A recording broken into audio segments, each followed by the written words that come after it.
Alright, so Luke just left. That leaves me completely by myself in Montenegro. So this is the start of my little solo travel log. The plan is take a train today to the next town over, where I'm going to stay there until I fly out of that town to Switzerland on Monday. Then I'll be in Switzerland from Monday until Wednesday when I fly home. I do get a little layover in Iceland, but it's only an hour, so I won't really have time to leave the airport or anything. But I got to do that a couple weeks ago, so still got to see Iceland.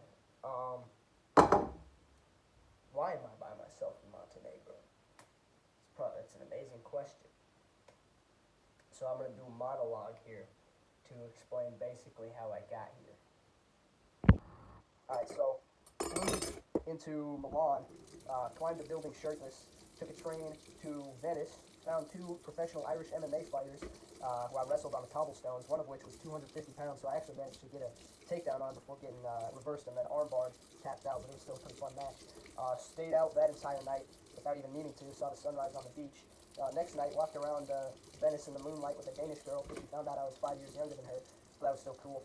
Then took a train, got stuck in some smaller town, and took a bus somewhere else first. Nothing really happened at that town, but the mountains were cool. Then took a train, got stuck for the night in a smaller town in also Italy. So we went to a little bar where a guy who the waiter described as the John Wick of Italy continually tried to start a fight with you. Found out he has an attack pit bull with the trigger word Anne Frank, but fortunately we kind of avoided that conflict. And ended up sleeping at the train station that night, got on another train in the morning, ended up in Hungary for the next night, waiting for our next train, went and got gyros at 2 a.m. in the morning, nothing really happened there. And then finally we got on a train that took us to Bar, Montenegro, and when we got here, it was pretty late at night. We went to our Airbnb, and this guy tried to charge us more than we were supposed to pay, because he said we were supposed to only bring 2 people, even though nowhere in the booking that my friend made said that. And so we left, because we weren't trying to get scammed by that guy, so tried to find somewhere else to stay, completely failed, and ended up sleeping on the beach. But the beach was pretty, and no one bothered us other than the security guards, who kept making us have to move down, woke up like 3 times to, hey, you can't sleep here, so we moved down the beach a little more, and then, eventually we got up, went about our day, finally found places to stay. And then 2 of my friends had to go back to America early, and so they left a couple days ago.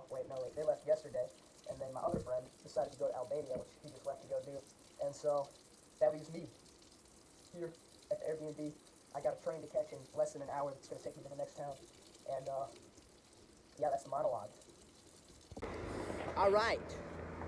We're on our way to the train station. Kind of walking fast. I left a little later than I meant to, but we're going to make the train. First order of business in Podgorica. This is where I'm heading. Well, actually, first order of business is getting some food. And then second order of business there is going to be ideally finding a hostel that'll let me pay in cash, because I was an idiot and brought mostly cash on this trip and genuinely left my bank account way too empty. So if that doesn't work, if we can't find a hostel that'll let me pay in cash, I can afford a hotel, so I'll just get a hotel room. But, dead cat. Ideally, we find a hostel. Found some cows. What up, big dog? Hi! Oh, there's another one over there. How are you today, man? I made it to the train station. A few minutes to spare. And I'm all out of apple juice. Alright, so got off the train. We're at Podgorica now. We're gonna go see if we can't get a room at a hotel. Alright, mission accomplished. We have found a room for only 50 euros per night. I could only get 2 nights here, so the third night we could either do it at the airport, pull some sort of all-nighter, or just find a different hotel. Got a flight at like 8 a.m., so it's like, I got options. But that's Monday. It's Friday. We're not worried about it. Got a phenomenal room. There's a free kitchen across the hall with some free snacks, and free breakfast across the street at the bakery. So, not a bad find. We're gonna get the phone charged and then we're gonna go explore. All right, phone is charged. We're gonna go to the bank, do a currency exchange to get more euros, and we're gonna get some food.